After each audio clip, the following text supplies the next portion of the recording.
हाँ बोलिए। हाँ देवरानी जेठानी थी। बेचारी शादी करके आई, पहले जेठानी आई तो साल भर बीता तो लड़का बच्चा न रहा उसके।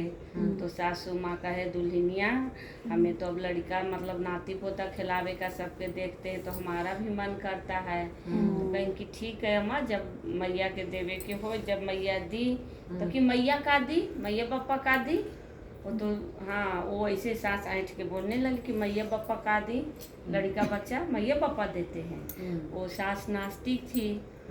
तो 2 साल बीता तो लड़का बच्चा ना हुआ तो सास बड़ी मुँह चमकावे, सबके पोता पोती है, नात पोत है, हमरे तो कोई है नहीं।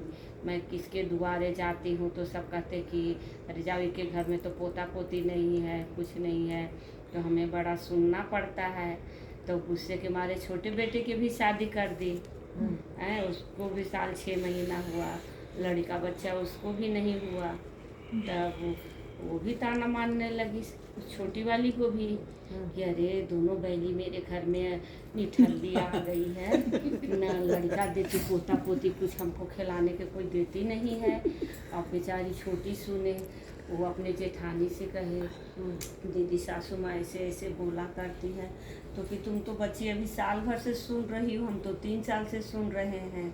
दोनों देवरानी जेठानी ऐसी, ससुर भी ताना मारे, सास भी मारे, ननद भी मारे कि मम्मी इन लोग को बैठी बैठी भैंसे इनके खिलाती हो, न भतीजा देती है न भतीजी देती है।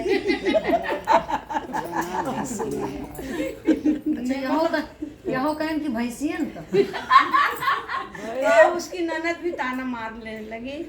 तो बेचारी दोनों देवरानी जेठानी कहे कि दीदी अब क्या किया जाए, अब अपने हाथ में तो कोई अति है नहीं है। उसके पति भी कि खाली कमाते हैं, तुम लोग को खाली कपड़ा चाहिए, सिंदूर चाहिए, बिंदी चाहिए, इसके अलावा कुछ तो तुम लोग और हमरे घर में खुशहाली नहीं दे रही हो। पति भी मतलब थोड़े दिन बाद वो भी मुंह निचोड़ने लगा। अब दोनों देवरानी जेठानी बड़ी असमंजस में पड़ गई। दीदी का किया जाए, सब कुछ तो करते हैं मैया, या को नहीं भगवान दे रहे हैं तो हम क्या करें। एक दिन सास बहुत लड़ी, कहीं इससे अच्छा तो हम गैया खिलाते, तो गैया हमको दूध देती है तो पूरे घर भर खाती है, तुमसे बढ़िया तो हमारी गैया है। खूब सुनाई। तो गुस्से में दोनों देवरानी जेठानी निकल गई कि ले भैया ओके माँ बाप के फ़ोन करे अपनी बिटिया ले जाओ, हमरे नात नत को नहीं दे रही है। तो कह रहे कहाँ बिटिया के ले जाए, जहाँ देना था तो बिटिया के वहाँ दे दिए। तो कहे छोटी वाली कही कि दीदी ये तो हम लोग के सास ऐसी है कि माँ बाप को भी नहीं छोड़ेगी, इसके अच्छे माँ बाप के बेइज्जती होने हम लोग चलो कहीं मर धंस जाएंगे। ताना मारे ना तो हम अपने बिटिया के दूसरी शादी करब, दूसरी शादी करब। दोनों घर से निकल गई। चलते चलते एक पीपल के पेड़ मिला। अब कहे दोनों दीदी बैठ जाओ थोड़ी देर। तो जेठानी भी कही कि दुल्हन बैठ जाओ। दोनों बैठ के और दोनों एक दूसरे देख देख के रोने लगी। दोनों खूब रोने की, अब हम कहाँ कुइयाँ में डूबी, तालाब में डूबी, कहाँ डूबी, दोनों सोचने लगी। तो छोटी वाली कहे दीदी मरो नहीं, कहीं हम लोग बहुत झाड़ जंगल में चले जाते हैं, हाँ कहीं कुइयाँ और तालाब में डूब के न मरेंगे। तो एक बुढ़िया माँ आ रही थी, तो वो औसान मैया चली आ रही थी कहीं से, ऐसी मैली को चैली पहने चली आ रही थी।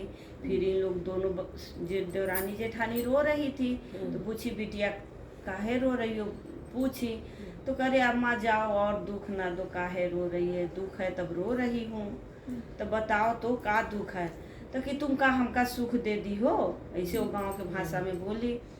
तो पूछो देवे लायक होगा तो दे देंगे, नहीं तो कोई बात नहीं, सुन लग भगवान से प्रार्थना कर देंगे कि ये दुखियारी के कुछ दे दो जो दुख है। तो कहे कि अम्मा आप जब कह रही हो तो हम तुमको बताते हैं, हमरे शादी के 5 साल हो गए, न हमरे जेठानी के कोई लड़का बच्चा है, न हमरे लड़का बच्चा है। सास ससुर ननद इतने ताने मारते हैं, सास ससुर तो मारवे करते हैं, अपना शौहर भी मारता है। शौहर जानती हैं? हाँ जानते हैं। हाँ शौहर भी मारता है और पड़ोसन भी मारती है। अब पड़ोसन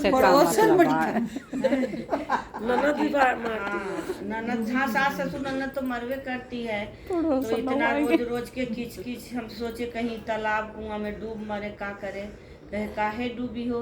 तो अब लड़का बच्चा कहाँ से लाएं अम्मा, अब भगवान के मंजूर नहीं है। वो अपने भगवान से कहने लगी कि उनको भी कोई हमारी कर्म का होगा जो नहीं दे रही हैं हमसे, छोटी छोटी के सबके घर में लालन पालन खेल रहे हैं, हमरे नहीं है। तो कहीं कि एक काम तुम करोगी बताएंगे तो बोली जेठानी की अम्मा जो करे के होए तो हम कर लेबे। तो कि दोनों लोग कहो, तो छोटी वाली भी कही हाँ हम तो कर लेंगे, जीजी करे चाहे ना हम कर लेंगे। कहीं कि ठीक है कर लो तो अच्छी बात है। तो कहीं कि तुम जाओ और लड़कन के बाल के नोच के एक मुट्ठी ले आओ लड़का के। अब दोनों वहाँ से गई, कहीं कि चलो अम्मा आप फिर चलते हैं। फिर गई सास के, फिर सास बड़ी लड़ी, आ गई मुंह काली करके, कतो डूबने मरने गई थी, कहीं तुम्हें कुआं तालाब नहीं दिखा है। सास सुनाने लगी, कही थी ना अब जा रहे हैं कुआं में तालाब में डूब के मर जाएंगे, तो कि जाओ जाओ जाओ। तो सास फिर वही शुरू हो गई। तो कहीं कि अच्छा हम लोग को मैया के वो कि अरे बूढ़ी माँ का के बाद जब रात बीत जाए तब कोई लड़का बच्चा कहीं खेले ओकरे झोटा नोचे लेके जाए। तो दोनों फिर नहा धो के निकले कि चलो जहाँ लड़का बच्चा खेले वहीं चलो। तो गांव में घूमने लगी। तो घूमते घूमते बच्चे खेल रहे थे। तो बड़ी वाली सोच रही थी कि अरे हम तो वो अपने एक बाल तोड़ के देखी। तो करे अरे इतना दर्द होता है, और एक बाल किसी बच्चा को हम तोड़ेंगे तो उसको कितना दर्द होगा। बड़ी वाली ने जेठानी ने सोची, और छोटी वाली तो सोची कि हम तो जिसको पाएंगे उसके मुट्ठे से नोच लेंगे। चली तो बेचारी कहीं तो बच्चा 2-3 खेल रहे थे। तो वो छोटी वाली गई उसके झूठे पकड़ के नोच ली है। और उनके भर मुठे बच्चा चिल्लाए गए। और बड़ी वाली ने सोचा कि हम तो ना तोड़े, हमरे एक बार हम तोड़ी तो हमरे इतनी दर्द हो। कहे दीदी नोच लो ना, उनका खेल रहा है जाकर नोचो ना, जाओ नोच लो ना। और वो कहे बड़ी जोरदार काम है।